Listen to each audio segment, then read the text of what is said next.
I came to fight, I came for war. I came to win, to settle the score. I came for the throne, to take it all. The bigger they are, the harder they fall. Cool lifestyle 4x4s were once a very small niche, but now no longer, as the waiting list for the new Thar stretching into 6-8 months still proves. But of course, the Thar was in a class of its own. Now it has a rival, a genuine homegrown rival in this, the all-new Gurkha. So how does the Gurkha stack up against the Thar? That is what we're going to find out in this video, and we've got a couple of really cool tests lined up. So before we go ahead, don't forget to hit that like button, share this video with like-minded enthusiasts, and don't forget to hit that bell icon and stay subscribed to the Evo India channel, because we've got a really cool adventure coming up with the Thar. But now diving into this test, and the first is on styling. Now styling is personal, that I admit, but we are going to take a public vote, and for that we've got the entire Evo India team out here. So the team, I've been checking out both the 4x4s, and now we're going to take a vote. So those in favor of the Gurkha, come to the right of me. Those in favor of the Thar, to the left. So we got 1, 2, 3, 4, 5, 6, 7, 8. 1, 2, 3, 4, 5, 6, 7, 8, 9. 9 versus 4. So 9 versus 4 in favor of the Gurkha. I guess because it's new, that's why you guys like it. This is Indian G-Wagon. Well, so people prefer the Indian G-Wagon. So on the styling front, the Gurkha, it wins this round.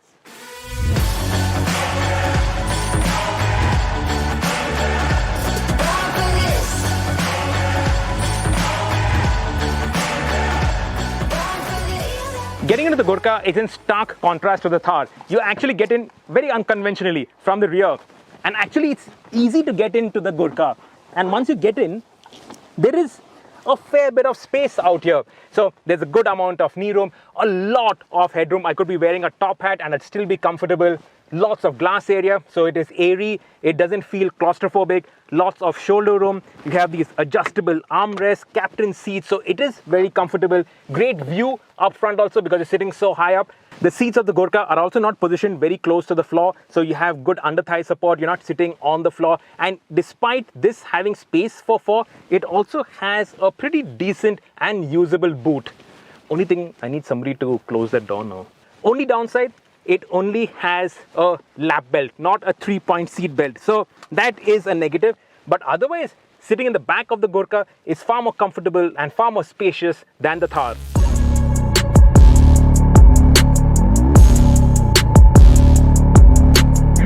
The Thar and the Gurkha are comfortable for 2. But what about the other 2? Let's find out. So getting into the Thar, this is a 2-door. Even the Gurkha, it is a 3-door. But you have to flip down the front passenger seat, and then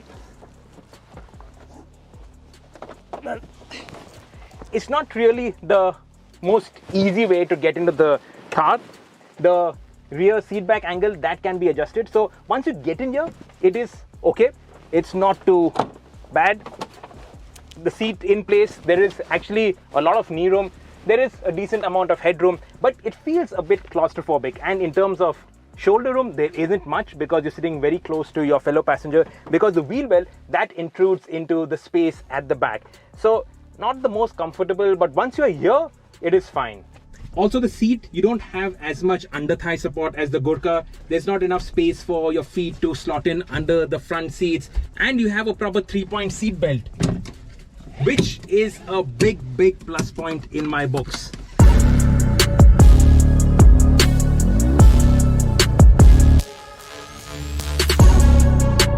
Now it's time for our world famous 4x4 ride quality test, and Atish, he's the unwitting passenger. So test 1 is in the Gurkha. I've got 2 glasses of water. The first thing we need to do is take the right turn out of the gate. Thankfully it's a narrow turn, so Suresh has to drive very slowly and nothing's falling out. But after that, we accelerate. The Gurkha is not a very quick accelerator, so not too much flew out of that. But the ride quality on the Gurkha, pretty impressive. It does get kicked around slightly. This is so typical of these body-on-frame cars, but otherwise it's pretty absorptive. There are a lot of ditches and ruts and bumps on these roads, rocks, but it's doing a good job of absorbing most of it. Back onto a longer straight. We're passing the animals now. We've got goats over here. We've got a couple of chickens. Suresh, why does the chicken cross the road? For lunch. It was our lunch, but concentrate, try not to get my pants wet. I'm failing miserably because Suresh, well, he thinks also he's on a rally stage. Oh my god. Yep. The Gurkha, it takes corners fairly well, doesn't feel too quick around them, but it rotates nicely, huh Suresh? Back onto the straight. Now this is the long straight back towards the gate. It's fairly flat, but we've got 2 jumps, so I'm not too worried right now. We've got 2 jumps coming up. The first one's here. Okay, not too bad. This is the second one. Not too bad. Right, there we go. Back into the gate, and here's what I have to report. Little more than half a glass in either hand, which I think is impressive. How does it fare against the Thar? We're gonna have to do that test in the Thar and see. As for me, I'm wet. Yeah, boy.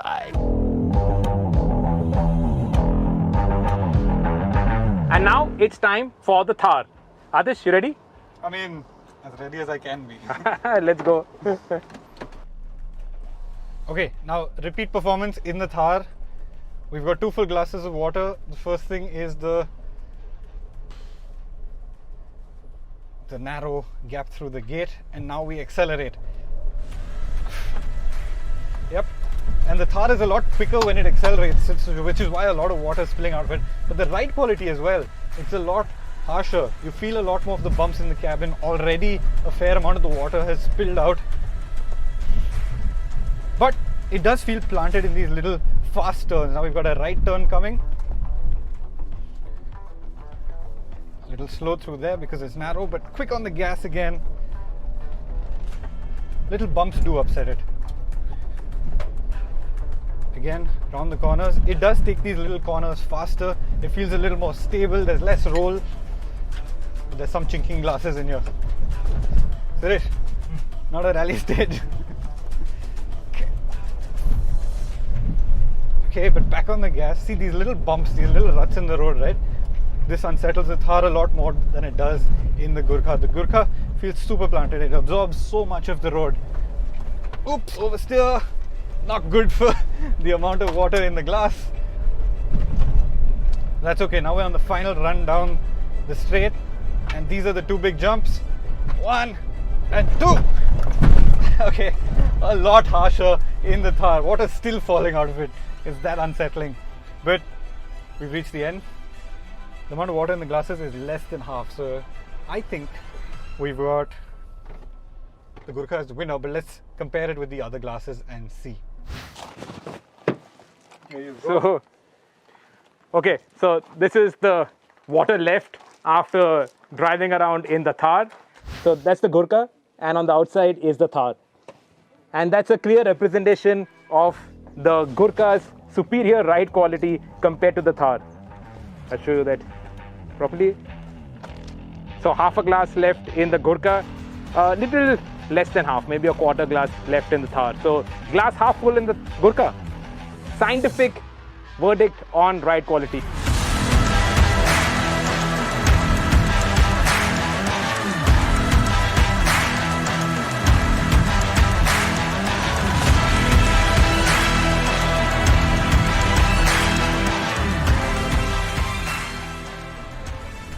Drive the Gurkha, and the first thing that you notice is that the low speed ride is frankly astonishing.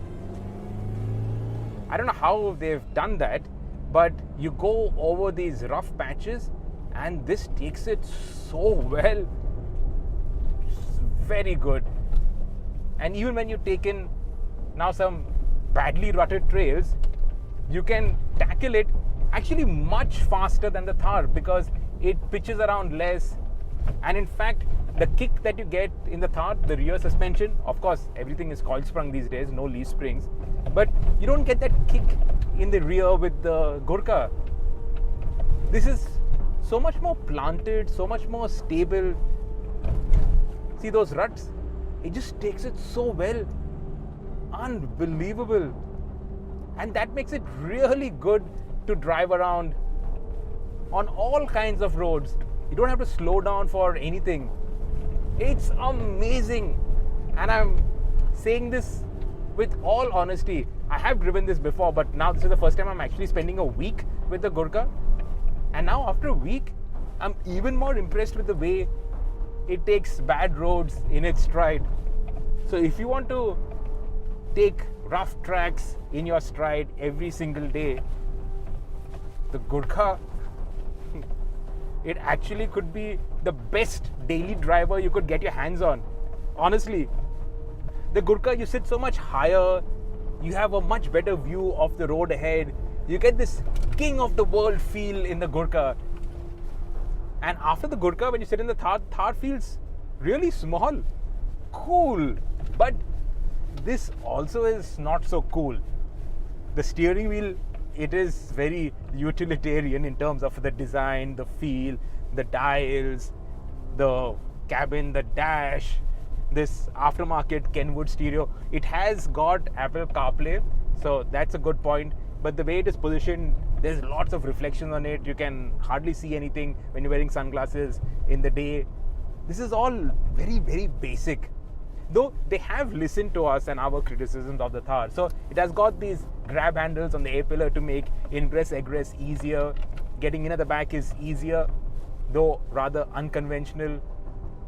Force Motors has made sure that it has all the equipment, so it even has a tire pressure gauge, but this is like an aftermarket unit stuck on out there.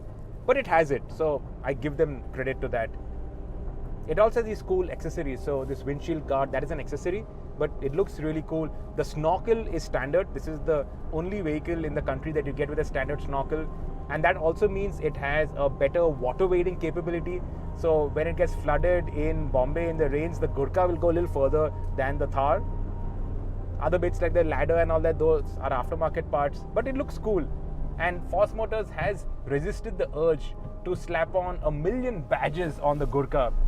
In fact, there is not one Force badge on the Gurkha, though they've compensated by not a 4x4 but a 4x4x4 badge. So they have tried. You got to give Force Motors due credit. They are a very, very, very small auto manufacturer. They are India's largest van manufacturer, but as a car maker, Force Motors' experience is very, very limited, if you can call the Gurkha a car. So it's a game effort, which I will give them a lot of credit considering their budgets and the resources they can deploy into something like this. Of course, nothing is perfect, and with the Gurkha, the first area of criticism is, of course, this engine. Now, this is the OM 616 engine, and if that sounds familiar, that's on two accounts. One, it is a Mercedes-derived engine, and two, it has been in the country for decades. 2.5 decades? This 2.6 litre engine has been around for very, very, very long, and it makes only 88 bhp, which is not enough considering the size and weight of the Gurkha. It does not have a 120 kilometers per hour buzzer because its top speed is 120 kilometers per hour. The steering, it is vague. It's not the sharp steerings that we are used to these days. Even when you compare it to the Thar, this is too vague, and it's like you're piloting a yacht. You're also sitting high up, so the center of gravity is higher. So at 100, 110, that's about the speeds that you want to do. That's the speeds at which you feel safe. It's also not as maneuverable or easy to drive. You got to put a little effort into the Gurkha, but those are the cons to weigh against the pros, and it has a lot of pros. The styling, for instance, you park this next to the Thar, nobody looks at the Thar, everybody looks at the Gurkha. They've really nailed it on that front. This is a ride quality champion. We are not doing any hardcore off-road testing this time round, but I can tell you, in terms of all the off-road angles, like the departure, ramp over, all of those angles, these two are more or less the same. The Thar has got slightly more ground clearance, but ultimately, at the very limit, when the skill of the driver counts for much more than the abilities of the vehicle itself, the Gurkha, it'll actually get you further because it has these twin locking differentials. So when you have a wheel up in there or two wheels up in there, just lock the differential the rear and the front, and it'll make sure that even if one wheel has traction, the Gurkha will pull you out of whatever mess you've gotten yourself into. So ultimate off-road chops, this has the equipment to go far ahead. And of course, you got to remember that this is the base for the Army's light strike vehicles. Those 4x4s which are dropped out of helicopters, which are used for advanced strike actions behind enemy borders. The Gurkha is the base for that. And that's not marketing speak. That is the truth, the honest truth.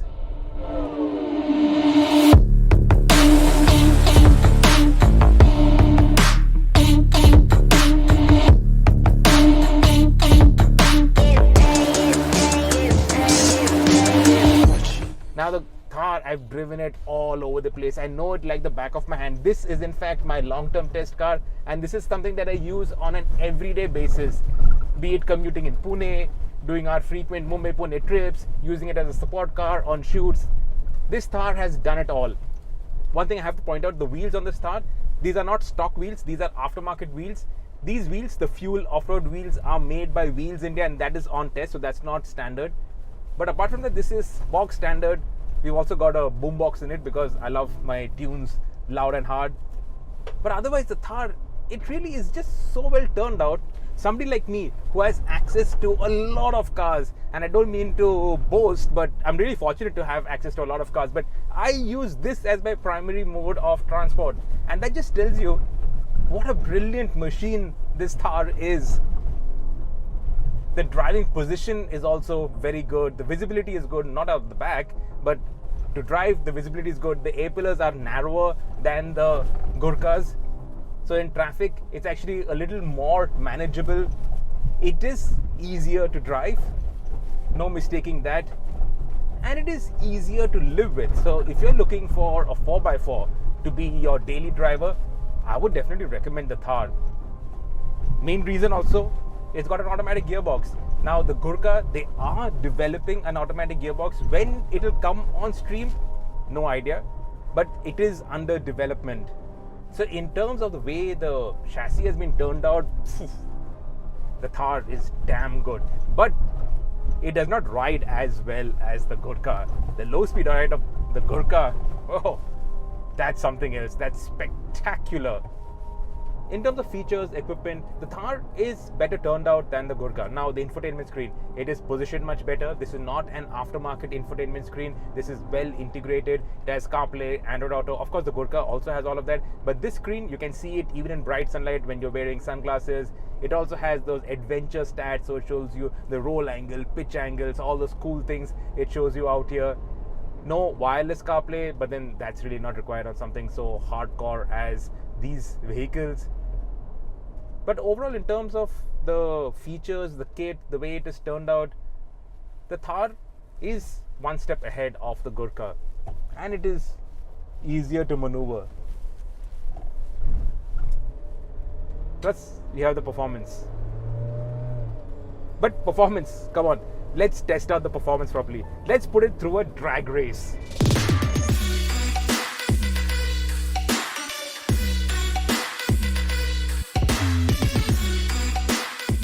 And now the drag race, Gurkha versus the Thar. Now I know this is a bygone conclusion. There is a 40 bhp difference, 50 Newton meters difference. So the gap is huge, and that's why we're doing this in a kind of off-roadish territory so that the odds are evened out a bit. The Thar, that's got an automatic gearbox. This has got a manual gearbox. And now no ESP to switch off. So that's cool. Ready? 3, 2, 1.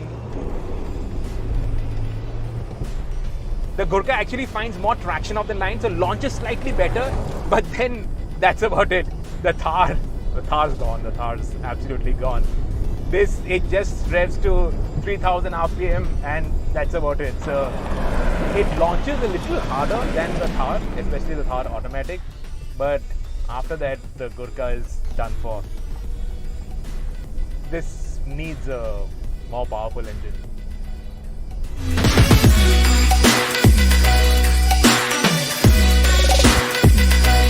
Now this test could go two ways. If you're looking for practicality, the Thar, it is more practical. And I don't believe I'm calling the Thar practical, but in this test it is. It is also got more options. So you get more powertrain options, petrol, diesel, manual, automatic. It is very capable on the highways. It is quick. You can do daily commutes with it. It can really do it all. But that's not to say that the Gurkha is not sorted. In fact, the Gurkha, it actually tugs at your heartstrings a little bit more. Just look at it. It looks so cool. The minute you look at it, you fall in love with it, and it actually towers over the Thar. Also, it has its strengths. It's got more space inside. The backseat passengers in the Gurkha don't feel claustrophobic. The low speed ride, it is better. But of course, the engine, it is not as powerful. So on the highway, it is not as fun to drive as a Thar. But then put all that aside.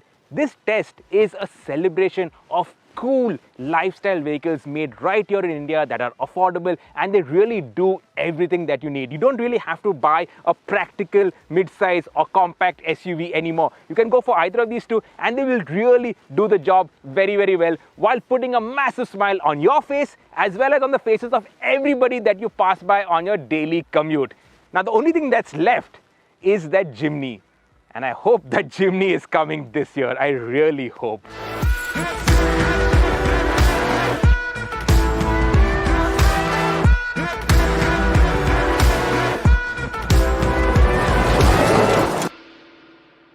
This is me in the passenger seat, and this is what you can see over here. The dashboard, slightly wet. The floor, a little wet. My jeans, look at this, drenched. On which they prefer in terms of the styling. So, guys, those are